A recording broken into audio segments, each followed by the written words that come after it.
Hey, what's up, everybody?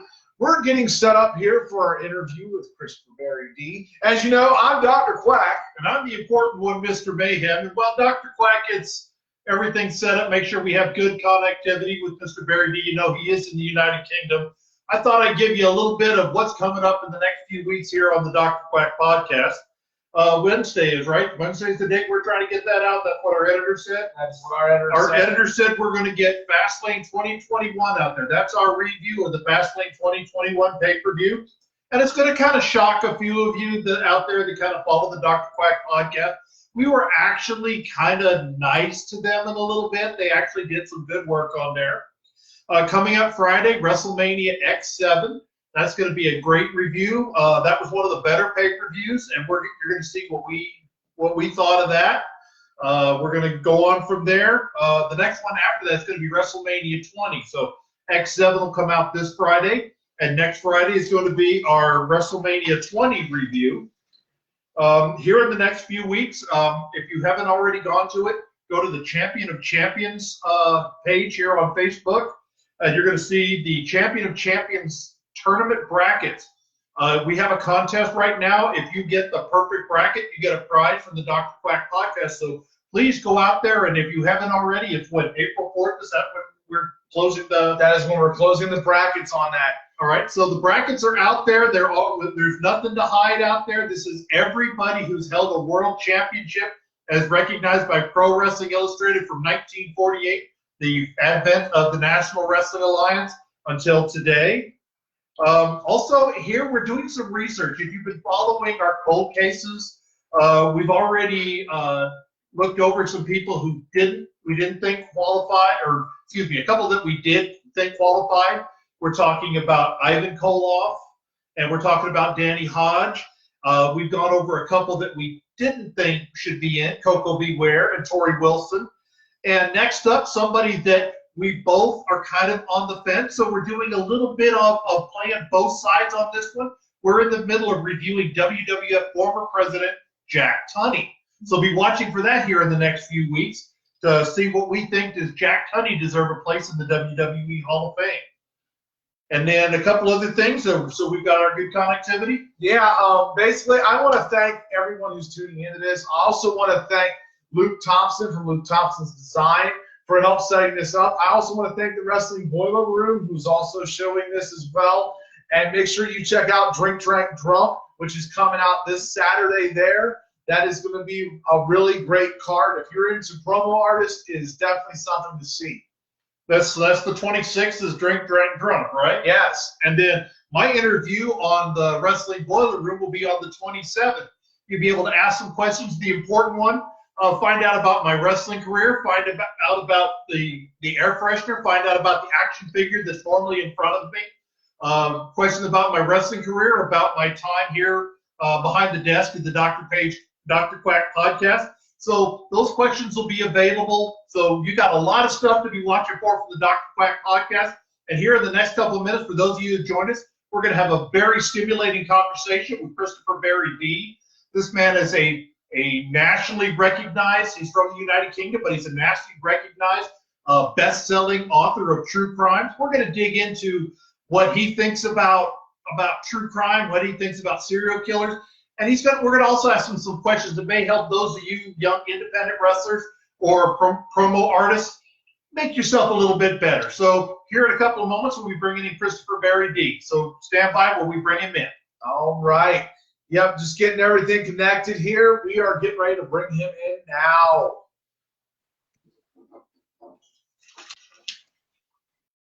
There he is. Ladies and gentlemen, Christopher Berry-Dee. How are you doing, sir? I was doing all right until you interrupted my writing. Well, you know, things happen like that. I love the shirt, by the way. No nightmares, please. Yeah, it's a surprise. Usually he's wearing some kind of funny shirt, and today he actually dressed up fine. We're here to show you some respect that you deserve. That's right. Well, I was going to put a tie on, but I'm going to use that to hang myself after the show. I've already done that once on one of our podcasts. We're trying to avoid that at all possible. We want you to keep doing your great work. Yeah, well, before we kick off, I think we ought to thank our dear friend Luke Thompson. Yes, definitely. He for everybody viewing, Luke is a fantastic guy. Fantastic web designer, love him to bits. He's doing his own book now. He knew a great friend of mine who passed away in Manila April last year, and he was a great wrestling fan as well. And so we got together. Luke and I got together after this guy's death. So we've been working together ever since. So yeah, Luke sorted this all out. I'm very pleased with him. Well, that's good. Yeah, definitely. Thank you very much, Luke, for setting this up. We really appreciate it here at Dr. Quack Podcast.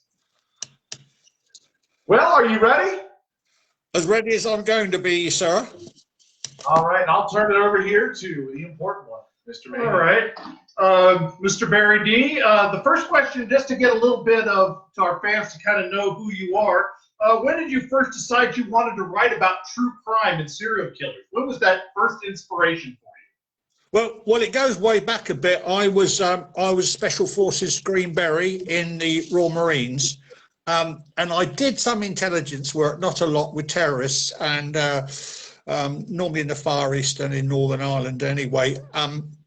And when I left the Corps, I was particularly interested in the minds of people who kill for no apparent reason. I mean, I can understand terrorists, sometimes they got religious or some right-wing fanatical idea or something, but why people like these serial killers that you have and we have, and they're all around the world, just kill for the fun of it. And so back then I had a collection of books, true crime magazines they were, and you had names like Arthur Shawcross, Kenneth Bianchi, Henry Lee Lucas, and I started writing to them. This is going a way long back now, and because you know, it takes about 7 or 8 days for a letter to go across the pond, and then the killer has to read it, and I started getting replies, and that's how I started off my career. Very nice. You mentioned Kenneth Bianchi. That's the Hillside Strangler, so that goes all the way back to the 1970s, it sounds like. Yeah, Kenny is presently incarcerated at the Washington State Penitentiary, Walla Walla. I spent 2 years corresponding with him and finally interviewed him at the pen. But we can talk about him later, but very nasty piece of work. Killer of innocent women. Even Angelo as well. Yeah, just as bad. Angela Bono is his half cousin, yeah, down in Washington.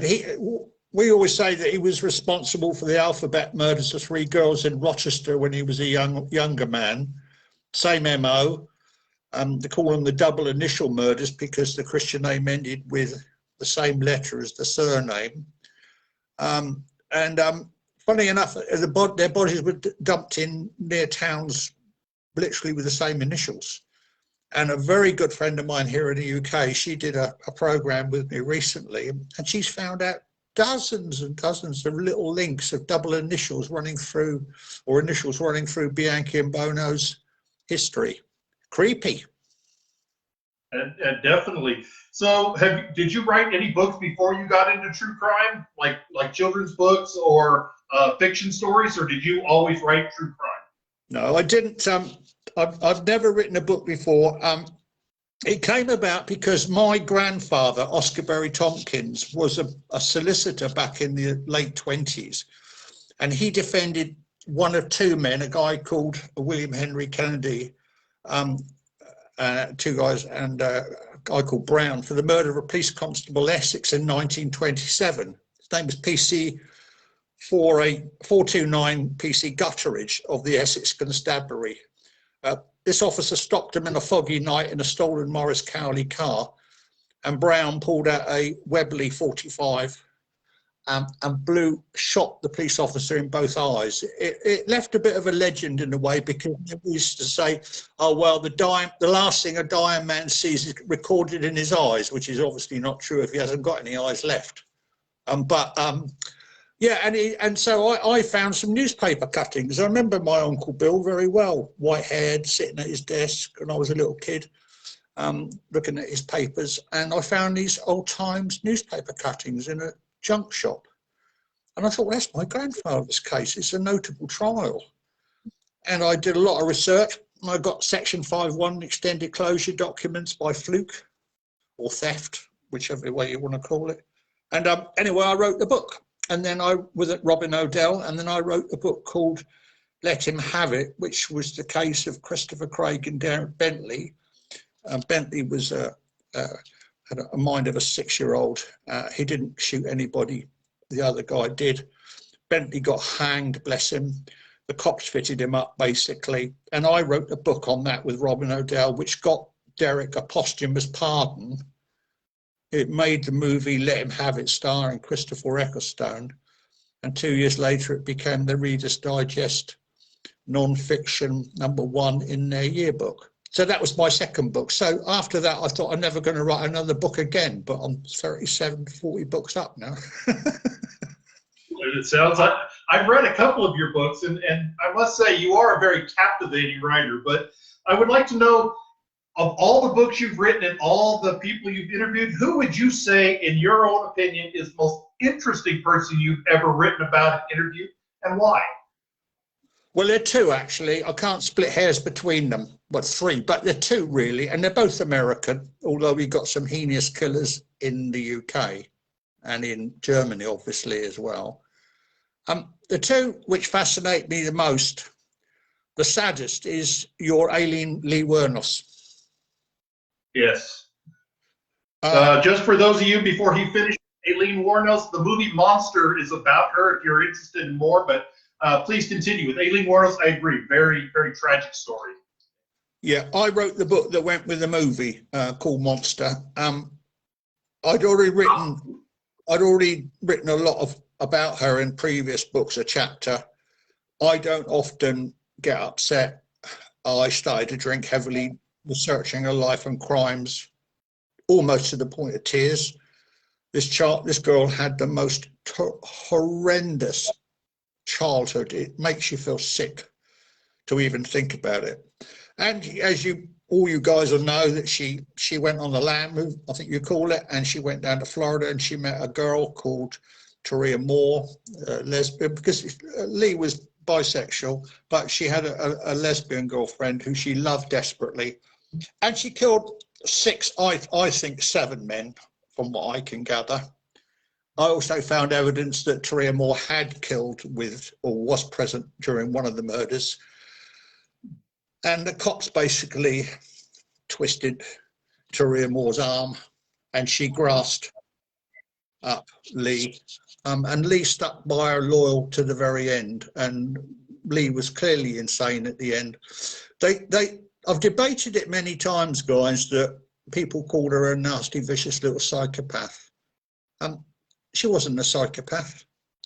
The killing of hookers, street girls, these girls need to earn a living, God bless them, for whatever reason.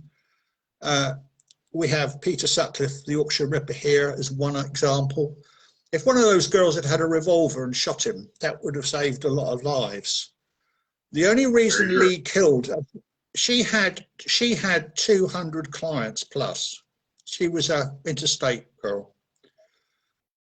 And my question was, why kill why the 7? Well, these are upstanding members of the community. In other words, let's put it in simple terms, they were moral bigots.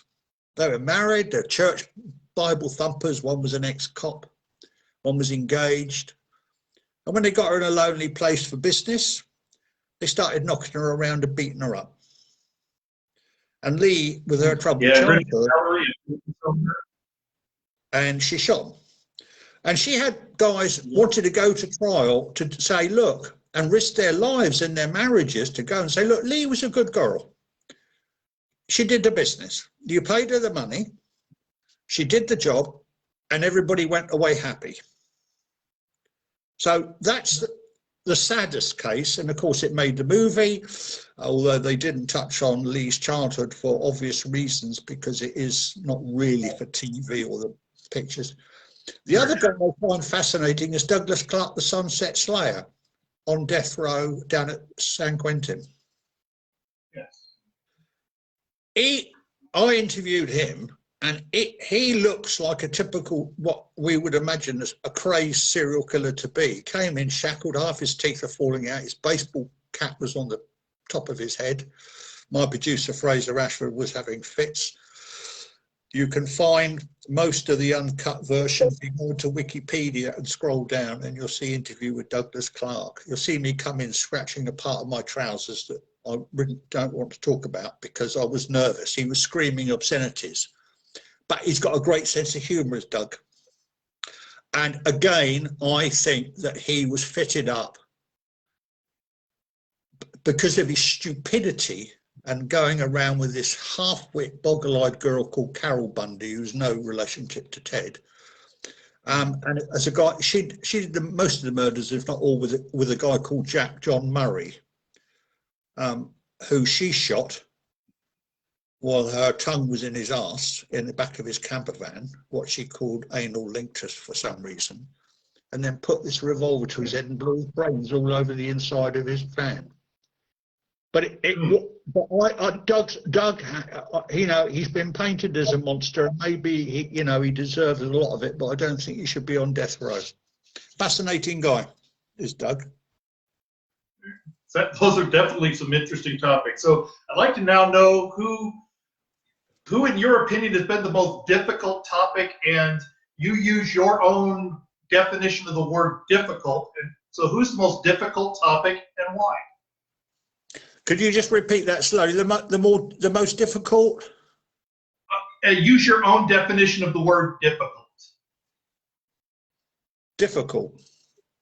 Whether that you couldn't get anything from them, or the story was just too horrendous, or you never could believe a word they said. Who to you is the most difficult? Well, you know, it's not a case of just sort of wandering into a penitentiary and saying, can I come in and visit somebody? You know, you need to develop a relationship with these people over some time. And there's sometimes cold cases which are hanging in the balance, which I've cleared up. You know, I'm quite pleased to say probably three or four cold cases in the US, working with law enforcement, because I had the unique access to the killers, like Arthur Shawcross and like Connecticut serial killer Michael Bruce Ross. It's always difficult because it's a cat and mouse game. It's a cat and mouse game. But I think sometimes you can get to a prison and the killer suddenly changes his mind and says, "F off, we don't want to see you." And they're psychopaths, so they try to play games with you. But providing one has done one's research into their narrative, their history, right back basically before they're born, their employment, everything, you get to know what a killer, what turns him on, what turns him off, what bait to use to get a reaction. So it's a bit like when you go to Moscow and you go through immigration, they know more about you than you do. And that's what I try to do with my killers. I like to be able to know what's all going on with them before I even go and visit. And that takes us actually into the next topic I want to talk about, is about building rapport. One of the things as professional wrestlers, you have to build a rapport with a crowd.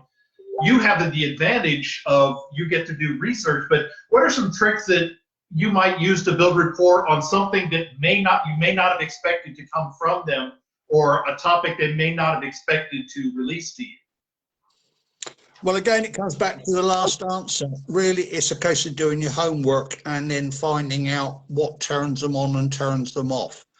I give you this is really for the ladies, this one, unless the guys wear perfume. But there was Melanie Maguire, the Ice Queen, out of New Jersey at Trenton, and she was what they call upscale woman with an upscale house with an upscale husband, And she was classy. I mean, she liked the fine food and the good literature.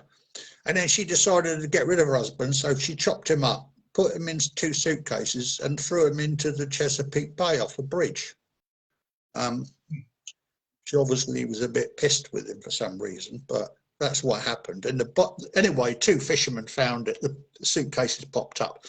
She was serving a life sentence in Trenton somewhere. And at the time of the trial, hundreds of people were writing to her for a story, and TV and all sorts of authors. And I'm the other side of the pond. So I'm thinking, how can I attract this woman's attention? What bait can I use? So as it happens, I use this cream Conqueror laid paper, which is quite smart, with matching envelopes. And I wrote a really nice letter to her with my family seal on the bottom and Dear Melanie at the top, and signed in ink. And I stuffed it inside an envelope with an MS, and I sprayed it with Egoist Chanel inside. Now she's a classy woman, and she's opening all these ordinary letters every day, and there's suddenly she opens mine, she suddenly gets a whiff of this stuff, and she can almost feel it on her fingers and taste it. So and this is a stinking prison, you know, with the smell of fat and urine and screeching and shouting and horrible food, guards pushing her around, and she suddenly got this classy letter, and it takes her back to when she was outside. So she started writing to me, and about her food. She liked foie gras, all the different plays she'd been to, and then I got my story out of her, the exclusive. So it's a bit like a fisherman. Well, it's a bit like you guys, I suppose. When you go in the ring, you do your research, and you know the guy's weaknesses and you know his strengths. So you play on his weaknesses, but you've done your research. You've done your research beforehand. Yep. Actually, I thought about coming. I thought about coming. And you want to research that ground too. So that actually covers the other one. Oh, go ahead. I thought about coming and wrestling with you guys, but when I saw how big you were, I thought, well, the only way I'm going to win is to go and get an AK-47 and come in. Well, the nice thing about being a wrestler is that we do it for fun. We're not out to hurt each other. We're out to entertain the crowd, which you do entertain a lot of people, as you've done. You sold hundreds of thousands of books. So for those people who may be watching this for the first time and have never heard of Christopher Berry-Dee, and we're interested in writing some of your books, what are a couple of books you would recommend to somebody who wants to read your work for the first time and find out who you are and what you write about? I think the first one would be to try to get, well, I mean, they're still doing it now, is a copy of Talking with Serial Killers. That's the first edition, or the one that's called Talking with Serial Killers, because there's sequels, and there are also, then you've got the Talking with series, which are more recent, which are now a W.H. Smith Travel brand. Talking with Serial Killers is good, and the reason I think it's good is because when I wrote the previous book I told you about, Craig and Bentley, Dad Help Me Please, a film producer in England called Fraser Ashford lived in Croydon, and he had a TV studio, and he invited me on to talk about the case. Then he realised I was writing to serial killers, and a couple of years later he said, look, let's go out there and I can get a crew, and we'll go and interview these people. And we actually made 12-part series, I think it was, called The Serial Killers, which was the first ever in television history of talking to these killers in their cells and hearing them in their own words. So we did about 12 or 13. We did Kathleen May Wood, Gwendolyn Graham, Dougie Clark, Ronnie DeFeo from Amityville Horror. We did a whole raft of them. James Paul from Connecticut, Michael Ross from Connecticut, Harvey the Hammer Carrigan. And then years later, or a couple of years later, I decided to write a book called Talking with Serial Killers. And it was a furore about it. People said, you'll never get that published because people don't want to hear what these people have done. And I said, well, if we don't listen to them, we don't know what they think like. And then Virgin Books at the time Richard Branson's company, he'd had published some of my stuff, and they phoned me up and said, "What is?" And I told them. They said, "Well, we can't publish that, Christopher, because it would upset our elderly ladies with grey rinses." So, well, I can tell you, in the United States, it's popular. There's two television stations almost devoted to killing, killers, murderers, and true crime. So it's a very popular industry here in the yeah, but this was, you've got to remember, this was back then. This is a long time ago now. This broke the mold. Anyway, John Blake phoned me about half an hour later. He said, "I'll buy it." And I've been with him ever since, 17, 18 years. And it is, in fact, there's no, I'm not just blowing my own trumpet, but I've actually sold more books now than Truman Capote, which is going some. It's even published in Russian and just every country I can think of. But that's how it really started. So Talking with Serial Killers is a good one. And then if the reader gets to enjoy my style, which is like a bring you on a journey style with me, a bit like Bill Bryson, the writer, you know, you come along with me. I'm not talking at the reader, I'm talking with you as if we're together as mates going along on a trip, and all the different places, and we go to them and visit in the States or wherever we are. It could be Philippines, it could be India, it could be anywhere. And so then if the reader likes it, then the reader can then look on Amazon and think, well, I'll try that book about women serial killers, or I'll try this one about something else. So that's how I get my, you know, I mean, my readers are very important to me, like very much like your fans. They're the most important people to us guys. Yes, that is a very, very true statement. Let me stop you real quick here, because we actually got some questions from some fans here. I just want to get a couple of these out here. In your opinion, who is the top serial killer in America?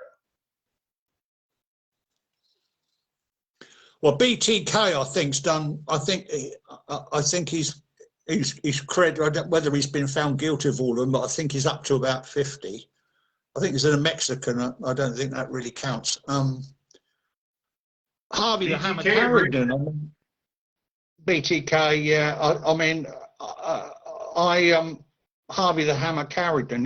He only I think got done for about 3 or 4 kills, but they found a map in his car where there were red dots or little red crosses all across the United States, and everywhere they went, they found a body. So I think Harv there up in Minneapolis at MCF, I think he's probably done about 45, 50. Bundy, I think, is a lightweight, to be honest with you.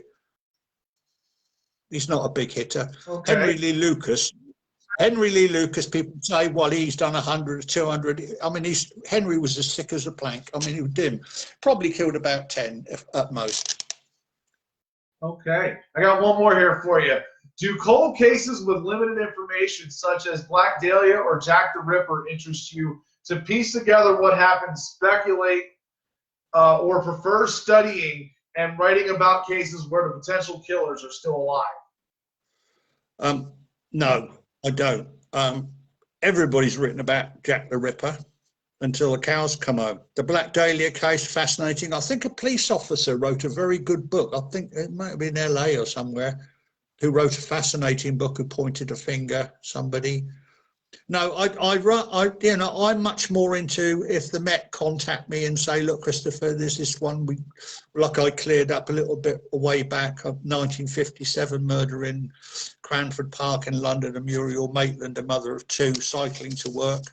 And sometimes something crops up like in Connecticut with Michael Ross or stuff, and I got an opportunity to help the police and get a confession, which I did with Ross. I did it with Shawcross in a roundabout way, working with the Rochester PD.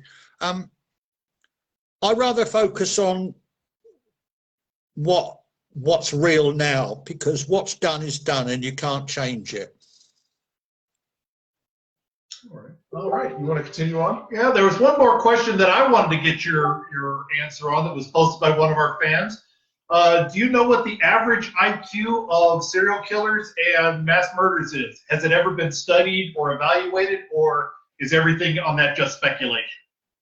Well, strangely enough, I'm working on Jeffrey Dahmer at the moment. I'm doing a book called Inside His Mind, and Jeffrey had an IQ of about 145, which is near genius. There are a lot of killers. A lot of killers are very intelligent men. You've got to look at, I think we've got that number 14 on our list is the Canadian killer, Russell Williams, a colonel in the Air Force.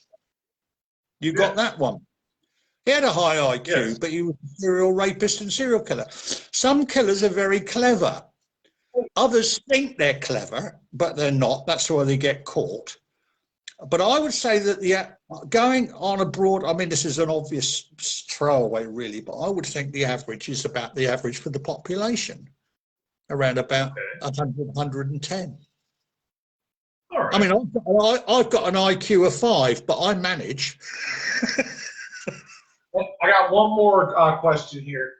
This comes from Luke Thompson. Is there a case where you have been a part? Where you've been a part of, where you and the police involved have not found the killer? No. No. So you always get your man. The ones I've been involved in, they're already caught most of the time. Okay. But there have been, I mean, when I talk about cold cases, what I mean is that the guy's on death row or he's incarcerated for life, but there are outstanding bodies, and I've met the next of kin. I felt their grief, because I always think of the next of kin and the suffering as if it were if I'd lost my child or my son or my young daughter or something, and she left school and she was found chopped up in bin liners, and a guy gets arrested for a whole load of other stuff, but he won't cough up to the killing of my child. So I am very mindful of the victims next of kin and the tragedy these people cause. So when I say cold cases, it's about people that are incarcerated. With very rarely do I get involved in anything which is ongoing. Okay, very nice. So you mentioned before that you were in the military. You were in the Royal Marines. You know, for those of us that didn't know that are watching this show, we were both served in the U.S. Army. So we have a question now about military service. Many mass murderers and killers have military experience, like David Berkowitz, who was the son of Sam, Timothy McVeigh, who blew up the Oklahoma City building, and Gary Ridgway, the Green River Killer. Have you ever studied what attracts serial killers and mass murderers to military service? And what are some of your observations about this? Well, you've got the Austin Tower murder. Charles Whitman, who was a sniper in the military for a while. The Texas Tower Sniper is another one. I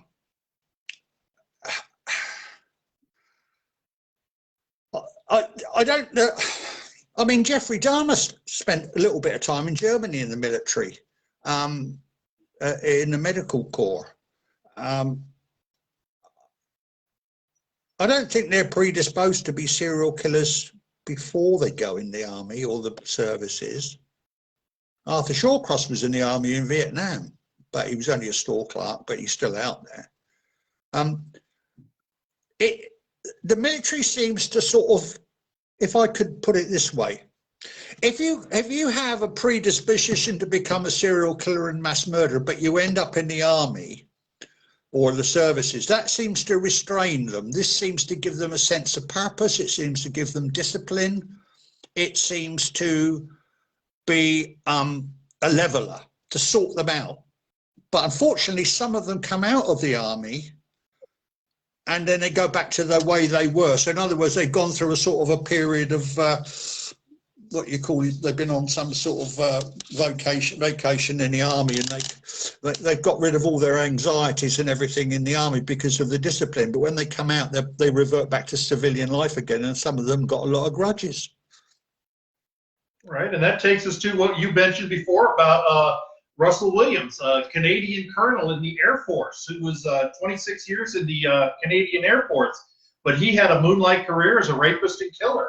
How do you think he was able to separate his time being in the military, having to have a stable appearing life, and yet doing these things in the moonlight?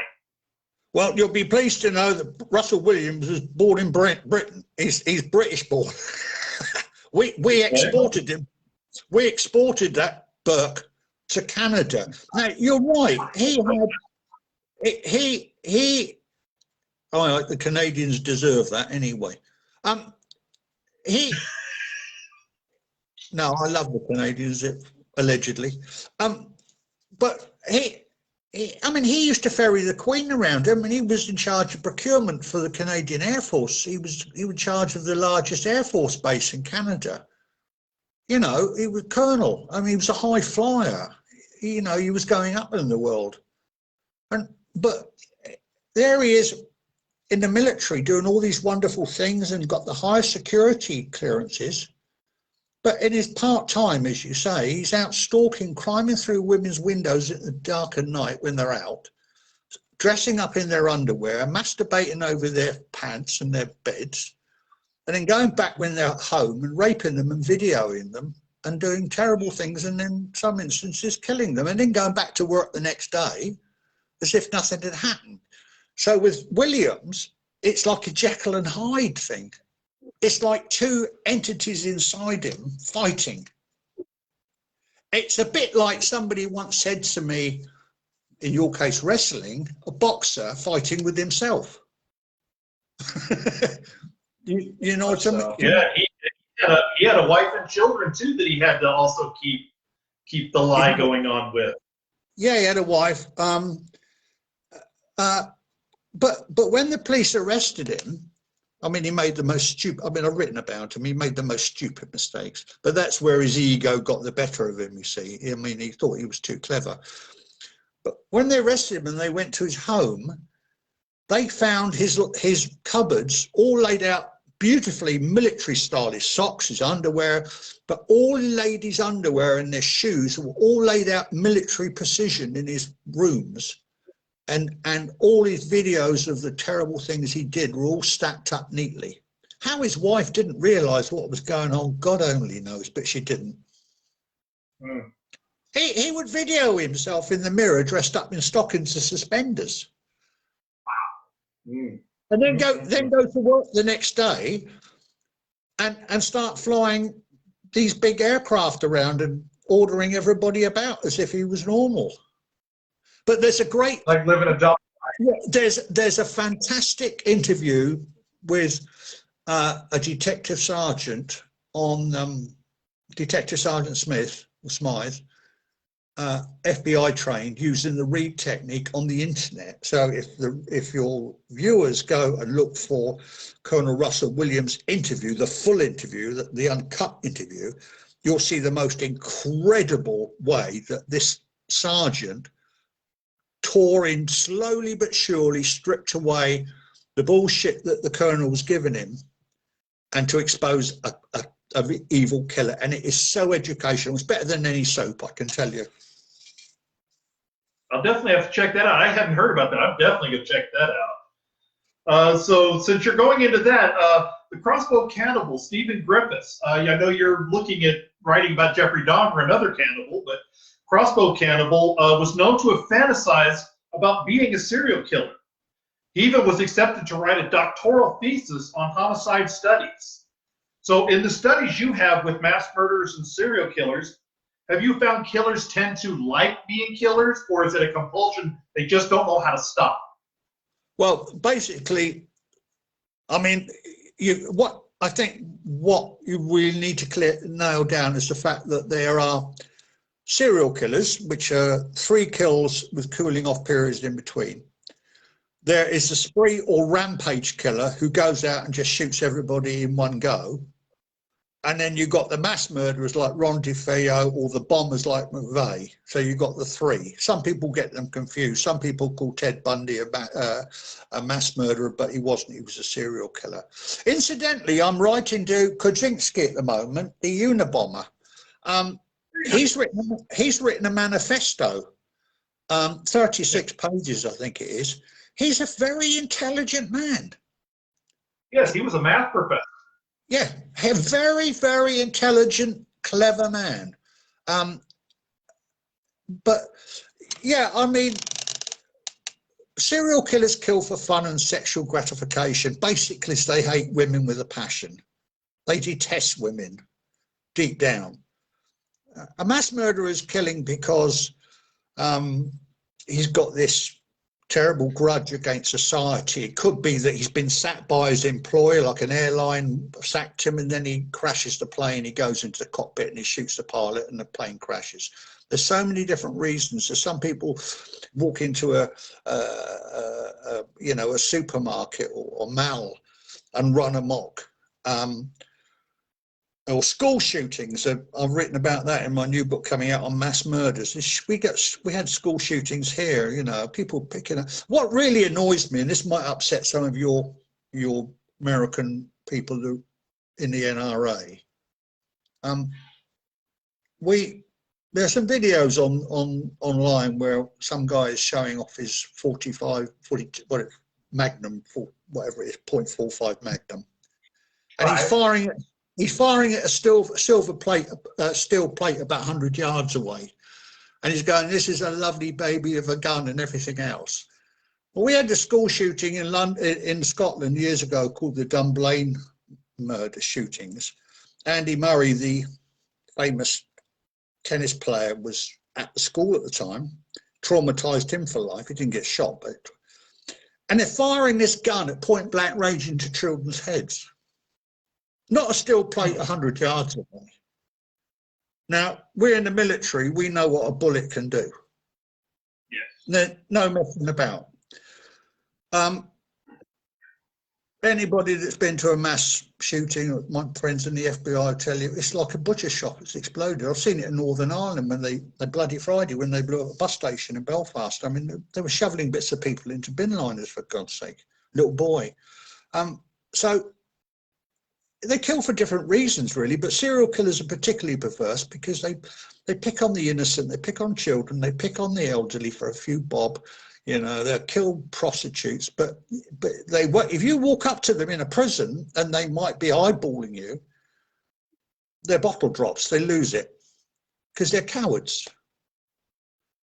You notice Ted Bundy didn't ever try and attack a boy or a man, did he? No, that's true. The reason why,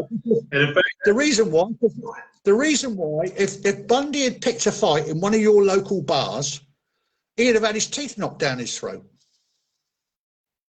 Very true. Yeah, very true. And that takes me to a question that it's not on the sheet that I sent you, but it's about well-known people. So killers like Ted Bundy and Richard Ramirez, they had groupies that used to write them love letters, and even Richard Ramirez got married behind bars. What do you think attracts the public to these killers? You know, we know that the killers, as you say, they have a hatred for women in society.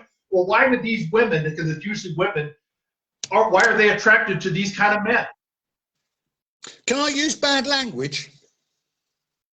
Yeah, by all means. They're fucking dysfunctional, these women, and so are the men as well. It's as simple as that. I know where you're coming from. I get it. You know, they fall in love with somebody like Ronnie DeFeo, the Amityville, who passed away last week, thank God. They want to have babies with Kenneth Bianchi. They want to fall in love, and they groupies with Ted Bundy.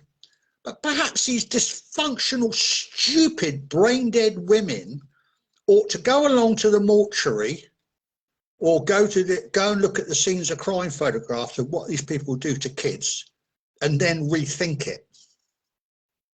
Anybody that wanted to marry and have a child with Richard Ramirez, who was probably actually possessed by demons, if you ask me, it's got a screw loose. And the only cure for these women, you've got Keith Hunter Jesperson, the happy face killer up in Oregon. 6 foot. That's actually, just for your information, that's actually where I'm from. I'm from Salem, Oregon originally. So I was familiar with his work growing up. Yeah, well, I've got hundreds of letters from Keith, and he killed about 7. One of his victims, Angela Sabriz, he tied under the back axle of his rig and drove about 12 miles across a mountain pass. All that was left was a bit of the frayed rope and a bit of skin. And he has scores of women writing love letters to him. He sends me the photographs. He sends me the letters because he thinks he's clever. And on one of these letters was a red lipstick mark. And I wrote back to him and I said, who kissed the letter? Because I repeat the name, but who did that? He said, that's not lipstick, that's menstrual blood. Oh, wow. Now, so I said it quite a few times. These women, and there are a lot of men that write to these women as well. The men are just as stupid. You get some retired major from some little seaside town in Britain who's about 90 years old, falls in love with some woman in a penitentiary somewhere who pretends, who's got a photograph, looks like Anna Kournikova, the tennis player, but actually she's got more fair tattoos than a fairground worker and about 30 stone. And they fall in love with these people. They ought to be put in the electric chair and fucking fried. Yeah, I kind of agree with that. I know there's a term for it. I don't remember what the term is, but I know there is an entire psychological or psychology just specifically to studying the effects of that. So I got another question here from our audience. This person wants to know, do you think that your research could one day pave the way to identify possible serial killers before there is a loss of life? Impossible. It's impossible. Look, in researching my book on mass murder, millions and millions, since 9/11, well, just before 9/11, funny enough, there were set up these social groups of professionals to try to do exactly what your viewer has just asked. Could we predict a mass murderer or a mass bomber or a serial killer before he comes on the scene? The fundamental, I mean, and it's millions of dollars wasted for no, you can't do it. Because you see, one of the big things especially in your country, you can't start prying into people's lives and arresting people when they haven't done anything. In your country, you've got the right to bear arms, whether you've got one revolver or an arsenal in your house or a rocket launcher, providing you don't go and shoot somebody with it. The police and law enforcement can't do anything about it. And the same applies here. It's only when that person, and of course the other thing is your viewer will know, I should think, is that these people appear so normal. They're like the boy next door, the man doing a Sunday barbecue with everybody, doing church. They seem like normal people. And then all of a sudden, and people think, oh, he was such a nice guy. He was a lovely neighbour, went to church, you know. But if fuck, and all the time what they were doing, they were fermenting away inside. And then you don't really know the person until he blows up a building. Then you know him. very, very true. And yeah, and Dennis Rader, BTK killer. What I want to add to that is this: all of these people wear a mask of normalcy. They look like the boy next door, the girl next door. It's like they're like chameleons. They hide in society. They hold down, some of them good jobs. Some are cops, like Gerard Schaefer down in Florida. And, you know, we get a lot of these cops go crazy. And they hide behind their badge or the uniform or their school teacher or even priests. That they're chameleons. But inside is a demon. And that is a scary thing. All right. Well, that takes us to our next question then. Many serial killers, mass murders, but we're going to focus more on serial killers here, come from broken homes and have been abused. In your studies, have you been able to figure out why most people can endure coming up in a bad environment in the beginning, broken homes, and don't become serial killers versus those few that do? Right, that's a brilliant question, and I can give you what I think is a common sense answer, which most parents, responsible parents per se, will understand. You sometimes get 3 siblings in a family, just say, like Michael Ross. Only one turns out to be the rotten apple in the basket. Now, a child brought up in let's say, a dysfunctional home where there's alcoholism, wife beating, irregular schooling, moving around a lot, father's a drunk, drug addict.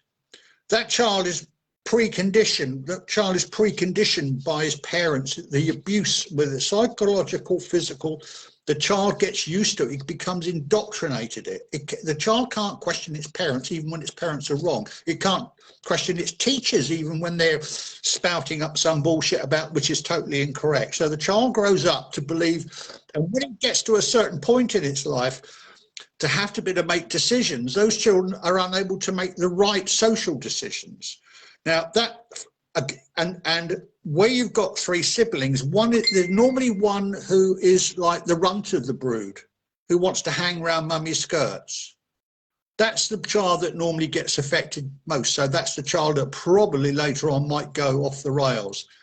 A child coming from a good, healthy upbringing and family environment is less likely to go off the rails than the child from a less well brought up environment. And I say it to you straight. You've got people in my country, you've got 13 kids. They don't know how to spell contraceptive. They live off the social security all the time. And they know more about what's on the television channels than they do about rearing children.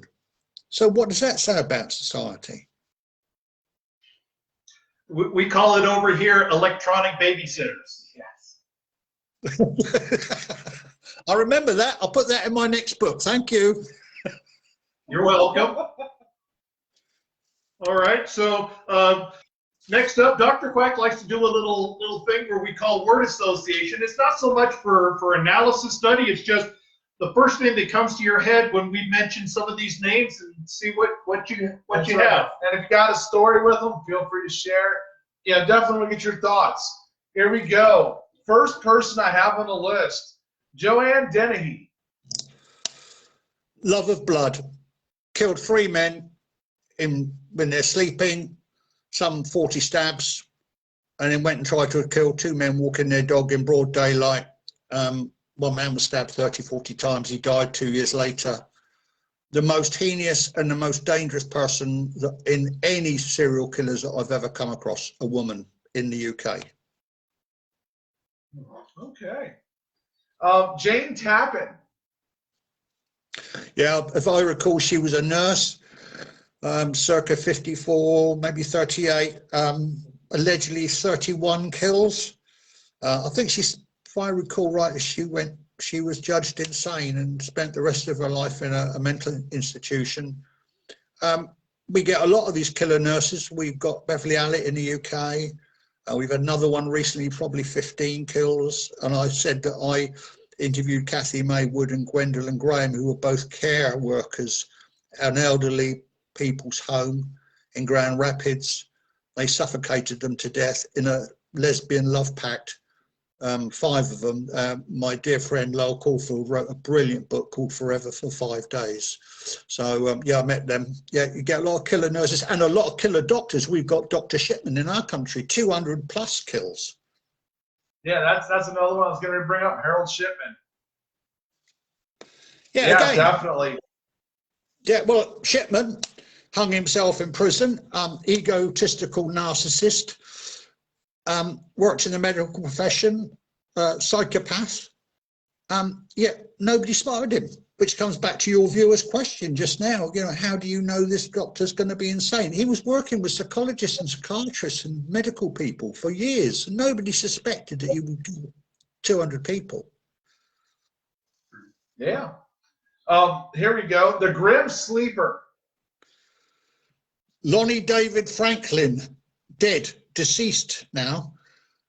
My old dear friend Victoria Redstall, I want to give her a plug here. She wrote a book called The Grim Sleeper some years ago.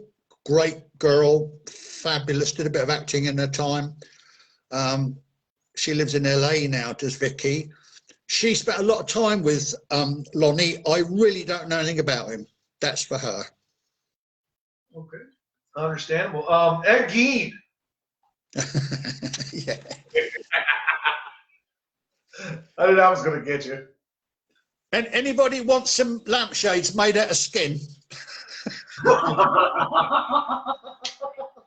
They go cheap. I'll get Luke to source some, and we'll put them up on the internet and we'll sell them. Yeah, Ed, a farmer, had a small holding, a little place, killed a couple of 2 or 3 people dug them up and then made lampshades and a sort of a skin suit, and and when the police eventually found him, he had one of his victims trussed up in the barn like he'd been gutted by a deer, a bit like Fred West in the UK, funny enough. And he made artifacts out of their skins. Interestingly, with Ed, if you watch Silence of the Lambs, and I wrote a book called Serial Killers at the Movies, where I draw the parallels, you'll notice a lot of these plots of different films have got somebody being skinned in them or wearing a skin suit, and then they put it into the plot for somebody else. Yeah, Ed Gein from Plainfield. Yeah, Plainfield, interesting place if you want to go and die there, I suppose. Yeah, it's a very, very small town. Yeah, but Ed, yeah, I mean, he was just a dirty, nasty old man, and he just had a thing about cutting women up and making suits and ornaments and stuff out of their skin. So what more can I say about him, really? So here you go. I got one kind of famous one here, especially in the United States. Lizzie Borden. Lizzie Borden gave her mum and dad 40 whacks, or somebody, or 41. There's the big controversy about that. There's quite some good documentaries on Netflix, or not on Netflix, on YouTube, which are worth watching. There's 2, I think. I would, if the viewer's interested in Lizzie Borden, I would go for the older version. It's got much more, it's more ominous, it's a better shot for the period, the locations are better, the music's great. You actually feel you're talking to Lizzie Borden. The later versions of these films, these remakes, are not all that, they're not all that good.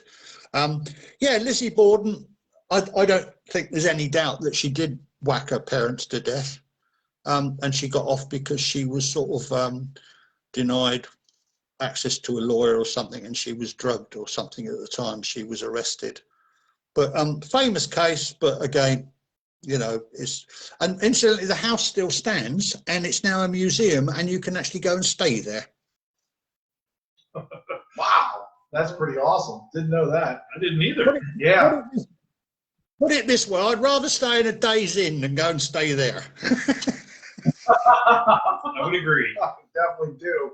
Here we go. I got a pairing for you. Lee Boyd Malvo and John Allen Muhammad, the DC sniper.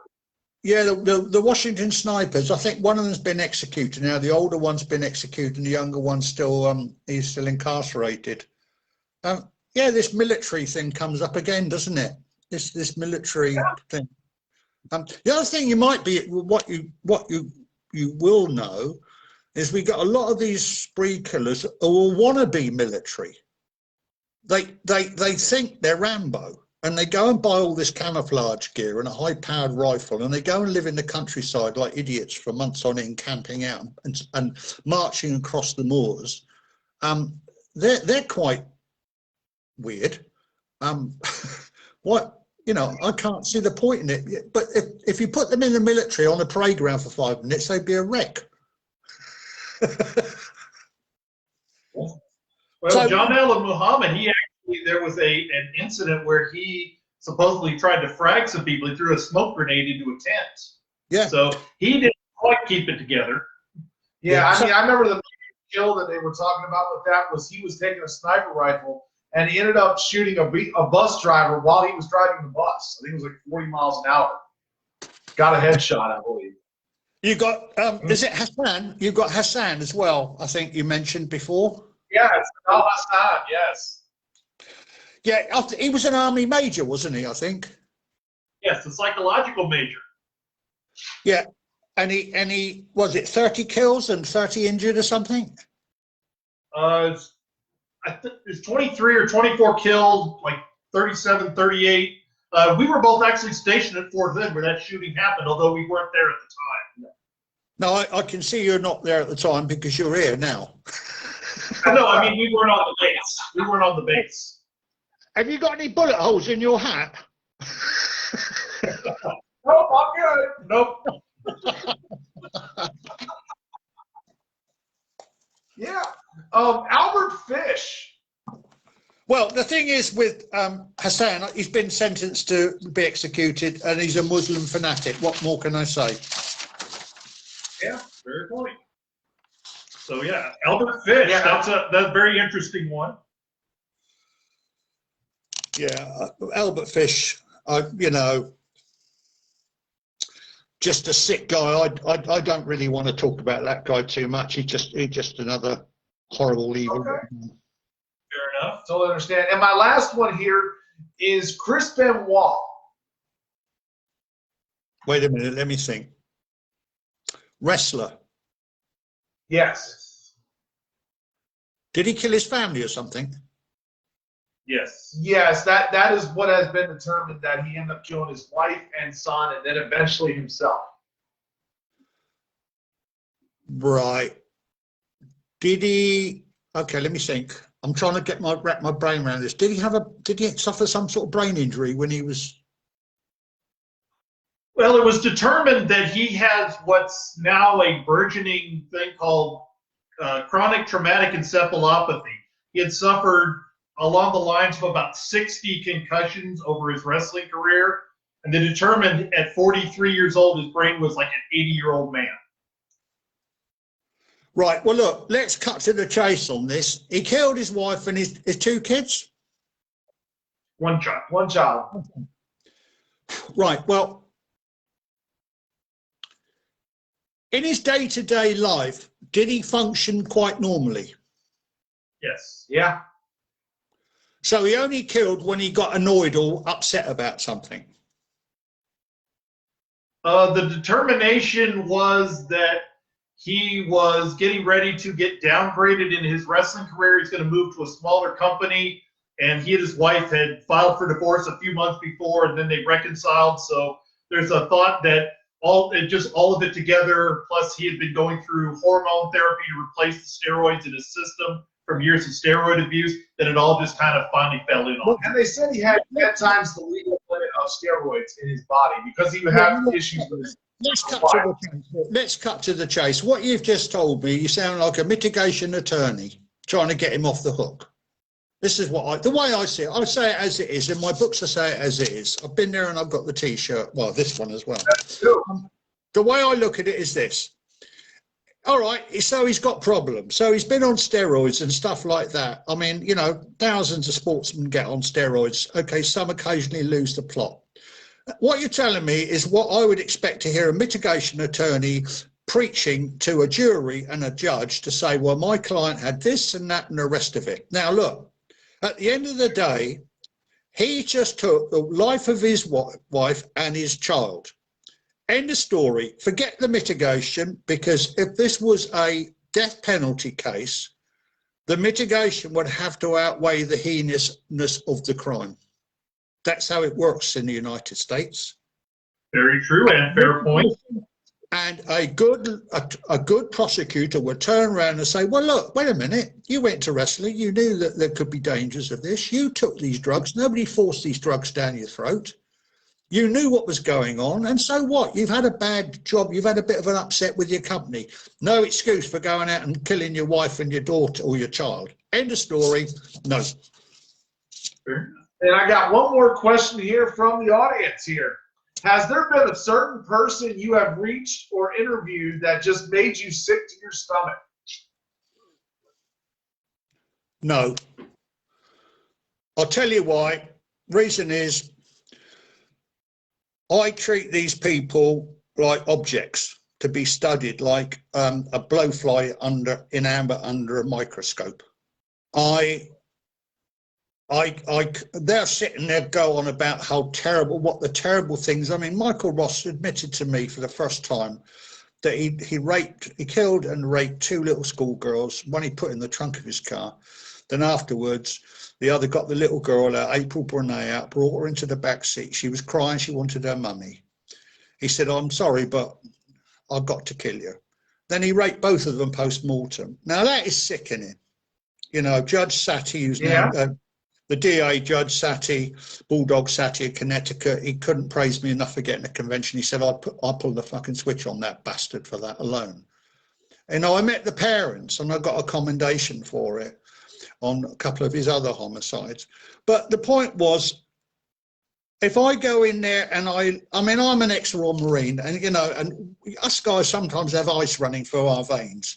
If I was to sit down with these people like they do on Mindhunter on, you know, the FBI, and start feeling sick and let them think that they're making me feel ill, I lose the battle. They won. They psyched me out. My attitude is, if they start talking about disgusting things like that, like Rosted and Shawcross, I just look at them straight in the face and say, well, and what next then? What's next then? Come on, you're not a big hitter. Let's have some more. And that floors them, because that's it. Very nice. Now I want to go back to the Chris Benoit. The reason that we brought his name up is you've recently been looking at, in the letter that you sent us, you've been looking at the sports world and how few serial killers and mass murderers there are. You specifically mentioned O.J. Simpson and Oscar Pistorius. So have you ever looked at why most athletes do not become multiple time killers, mass murderers, or serial killers? Well, O.J., the Juice, we have the Oxford University Union dinner here. It's the most prestigious, one of the most prestigious venues for lectures in the world. President Clinton was on the month before me. Then I was on, and I think it was OJ was a month afterwards. OJ, I mean, we all know that what happened with his girl, his beautiful girl. There is some doubt that maybe one of his relations did the shooting. He had a good acting career. He was a great sportsman. I can't really, I'm more into understanding why Oscar Pistorius, the fastest man with no legs, went off the rails. And I got that. I know where he went off the rails, because what you have to remember with Oscar, you can't take away his Paralympic achievements. I mean, he had some guts, that guy, to do what he did. But deep down in his psyche, he had a very low sense of self-esteem, because he only had two legs, half a legs. Now you can, if you put yourself into his shoes, that you're adored by the world, millions of fans, beautiful women flocking at you, but deep down you know you're only half the man other men are. Imagine how that would have affected his mind over a period of time. Massive ego, everything else. Now, that was building up, and he was possessively jealous. He had affairs, like all narcissists. He had affairs left, right, and centre. But Reva, his girlfriend, was as honest and as faithful as you could be. And on that fateful night, all somebody did was, I think it was Valentine's Day or something, all some friend did, a guy did, was ring her up to talk to her, to say Happy Valentine's or whatever it was. And he got out of bed, started screaming at her. The poor girl rushed into the bathroom, locked herself in, and what does he do? He fires a 45 Magnum or whatever it is with dum-dum bullets through the door at her. And her beautiful head, when you look at the scenes of crime photographs, were blasted to shreds. Now, he came up with all sorts of mitigation at trial, but not once during those hearings did he show any remorse for the victim, but his tears were crocodile tears for himself. And so on his sentence, his guilty, was given a light sentence to start off with, but the state went back and got him a longer sentence. It was, you know, and that's him. He was an egotistical narcissist, but again, you can't take his sporting achievements away from that. That is very true. All right, so one more question. With Chris Benoit, you know, despite, I mean, I don't know how famous he was or whatever, but at the end of the day, you still cannot take his sporting achievements away from him, despite the fact that he's done those terrible things. Yes. And we actually, when it comes to Chris Benoit, when we do some of our wrestling reviews, we tell people we're not talking about Chris Christopher Michael Benoit, the man. We talk about Chris Benoit, the achievement, which that is a very important thing. We still can't take away what they've done in their life. Yeah. So, next question I'd like to ask you. If you had the ability to interview any person, past or present, to write about them, who would you choose and why? You.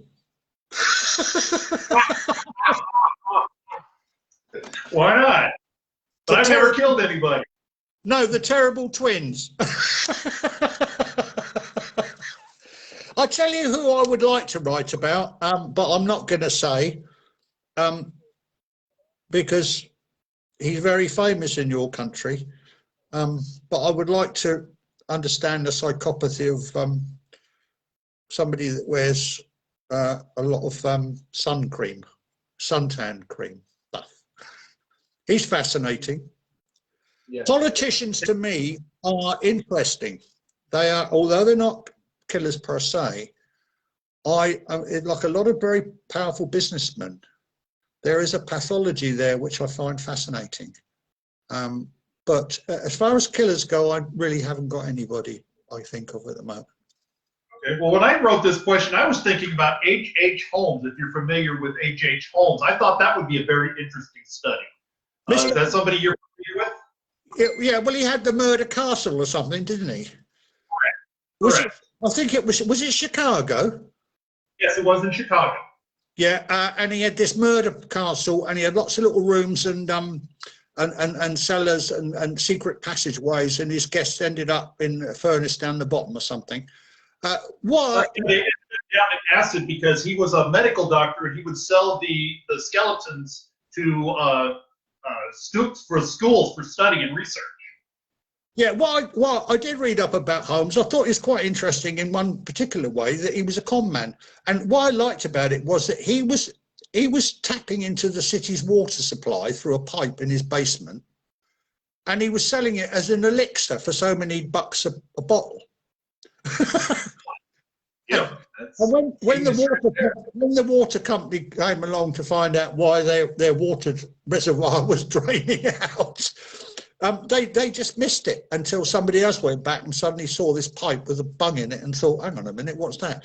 I mean, he was a con man as well as everything else, but very devious, yeah. Yes, that is true. So this question now, if you could sit down with somebody who is not yet killed but is a potential serial killer, what would you say or what would you do to encourage them not to become a killer?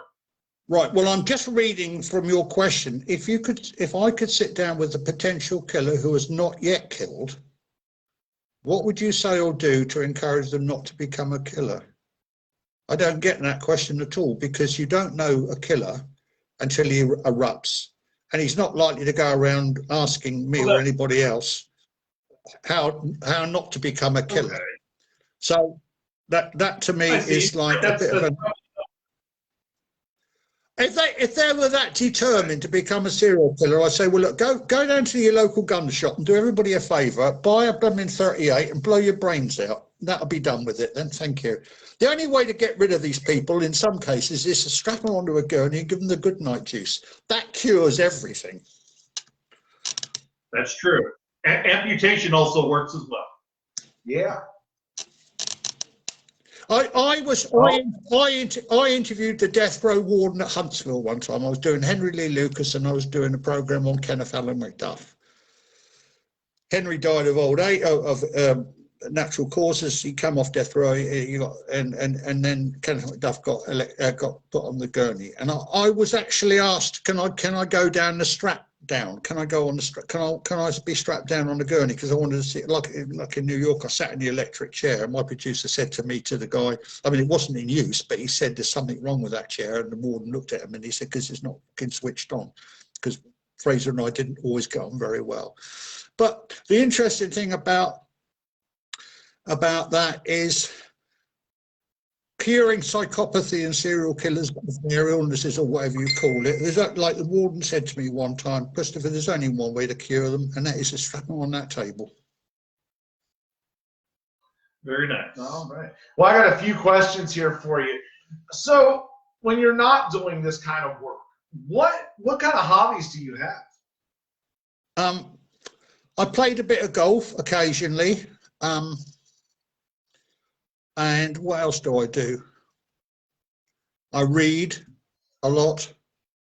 I mean, I live by the coast. I walk along the beach. I've got my kids around sometimes. But I live a very, very simple life. And I spend a lot of time in the Philippines when I can get there. I love the Filipino people. They're not rich people. They suffer terrible hardships, but they're the friendliest people on the planet. That's awesome. So here we go. If you had any advice to give to anybody that's wanting to be a future author, what would you give them? Well, as my colleague Boris, who's got the Broadmoor Sinister site, will tell you, to get a book published now, especially with COVID and declining book sales because the bookshops are out and airports are out and stuff, you've got to be either a well-known name or your book has got to be so spectacularly good or up for it that a publisher will take a risk investing in you. That's the first thing a budding author ought to remember right now. With Boris, he came up with this, he was on Facebook, and you meet some great people on Facebook. I mean, there's no doubt about that. He's South London guy. He says it as it is. He don't mince his words. He had this idea about Broadmoor Mental Asylum, which is the oldest in the world, the most notorious. It's got a fantastic history back to Victorian times when they called it there were a place called Bedlam because of the noise in London. And he came up with this idea about Broadmoor Sinister, and I looked at it and I thought, well, hang on a minute, I think I could get you, and he'd never written a book in his life. I said, I think I can get you a commission. And I phoned up my publisher, John Blake, and he bought it over the phone. But Boris will tell you, and another one of my colleagues is working on a book. Her partner is a fantastic photographer and stuff. She's young. She has got crime writing in her blood. No doubt about that at all. But I'm a hard taskmaster. I was brought up the hard way with Robin O'Dell. He mentored me. Like in your job, you don't take prisoners. I don't want time wasters. If somebody's got a great idea, they're going to have to knuckle down like I did. And sometimes you write for 2 or 3 years in researching, and then you still don't get it published. It's got to come from the blood. You can't write for money. I've never written a book for money. I do it for the love of it. And if it's good enough, I mean, I can't calculate how much I earn an hour because it'd be ridiculous. Sometimes I don't earn anything for weeks. But with that, like you guys in the ring, you do it because you love it, and you do it because it's sport, and you do it for multitude reasons because you love it and your fans love you and you love your fans. That's the good thing. With me, it's my writing, my readers, I adore them. They write to me, and it's like a family in a way, a bit like you guys. So writing, for the first-time writer, you've really got to get your nose into it. Okay. This is one of my favorite questions I ask every guest I've ever interviewed. What is your favorite scary movie? Exorcist. The Exorcist. That's a great movie. That I will tell you, that has not been mentioned on the Dr. Quack podcast ever by anybody. I'll tell you why. Do you know, I didn't realise that Linda girl, she could turn her head round. Yeah, and puke green soup. Listen, this is true. When I watched that film as a youngster, I went out and I researched, and I thought, well, she must have gone to some sort of like gym or something to turn her head round in circles, because I can't do it. But yeah, I think for its period, and it's sort of based on a true story in a funny sort of way. I think people were coming out of that cinema and having nervous breakdowns after watching that. Oh, that's how heavy it was back then. That's how strong. Yeah, there was a lot. There was a lot of press here in the early '70s about it here in the United States about how it was so bad for children. It was scaring children that parents tried to outlaw it and ban it. Yeah, I mean, look, I'll be honest, I was only a young teenager, I think, then, but I was wearing a diaper for a month after watching that film. Well, now we know what scares you there. So what's in the future for you, Mr. Christopher Berry-Dee? What is in the future? What do you have coming up as far as books? Well, I've got 3 or 4 books on the go at the moment. I mean, it doesn't stop. Each book is a challenge. Each book's a journey for me. It's an adventure to like I am with I mean, you know, with Alien Wernos, it was a heartbreaker. I mean, we look at Dharma and he was a monster, but if you realize what that kid went through with his parents, you know, it was terrible. I'm not making excuses for what he did. I'm saying what that child went through up to the age of when he finished his schooling. He had a bad time, that lad. And every book is a journey and it's an experience for me, and I get so excited when with Dharma I've written 37,000 words. I go to bed, I wake up in the middle of the night and think that was crap what I've written, I've got to start again. And then I get into it and I eventually find my way into my subject. So that's where I'm at. I'm still writing. I still do a bit of consultancy work occasionally. But really, I just love my job. It's my life. You know, that's it. That's what I'm here for. Do you have any intents or plans to do any kind of maybe a TV series or spot shows or things like that about some of your work or some of your books? Well, I do contribute to I mean, I did one with a major US broadcaster on Ronnie DeFeo recently, you know, because I was one of the first guy ever to interview him in prison, funny enough. But occasionally I'll get asked, can I consult on a TV program or a chat show or a podcast? You know, I've been offered my own show before, but I'm not really fussed about doing that. I'm more interested in, you know, I think I know my subject quite well, so I'm always happy to help TV people or somebody like that. But I'm just living in my own little fantasy bubble world, really, with my writing, and then having great fun talking to guys like you, because this is a real treat for me. Well, it's been a treat for us as well. You're a very fascinating man. You've lived a very interesting life. Christopher Berry-Dee, do you have any final thoughts you want to give those that have viewed the Dr. Quack podcast? Anything at all that you would like to say to the people that have viewed this today? Right. Well, I guess basically it's a wrestling community I'd like to address. I think like boxing, I think wrestling, I think sports, combative sports. I think that's extremely healthy.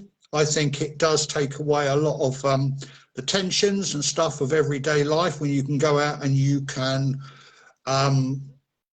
you know, life can be humdrum, especially now with COVID and everything else. And for you guys to go out and then and have your matches and your fights and so whatever you call it, and then entertain people, not try to hurt each other, make it a sport, make it enjoyable. And you think of the immense pleasure you're getting to thousands and thousands of your friends and fans that are living in a world at the moment which is pretty grim, and you're giving them this gift, this entertainment. And I take my hats off to you guys, you know, whether it's boxing or whatever, you know, I think it's great, and I think you're doing a fabulous job, and well done you. Thank you very much for that. Everybody, let's give Christopher Berry-Dee a hand. That's right. Thank you so much for coming on. By the way, folks, if you want to check out his books, go to ChristopherBerry-Dee.com. That way you can see his collection. How many you said you had? 40, 50?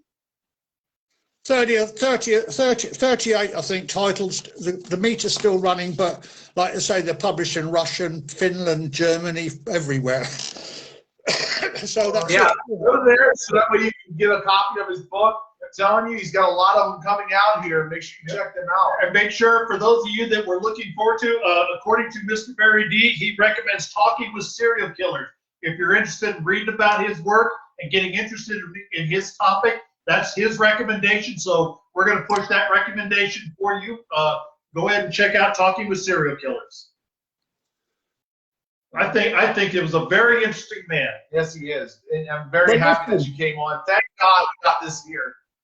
No nightmares. No please. nightmares. That's a Luke Thompson design. I love it. Yeah, and a shout out to Luke Thompson. For those of you that catch this later, we're going to go ahead and Luke is going to download this to us, and we're going to get this up on YouTube so you can check back in. If you have any more questions or any more comments, definitely check out ChristopherBerry-Dee.com. Yep. And there we go. I'd like to thank you for tuning in here. Thank you so much for coming on. God bless you. God bless the United States of America. All right. God bless the Queen. God bless the Queen.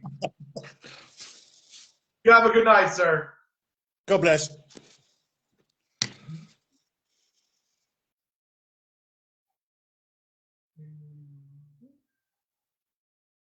And there we go. Making sure everything's there. All right. All right.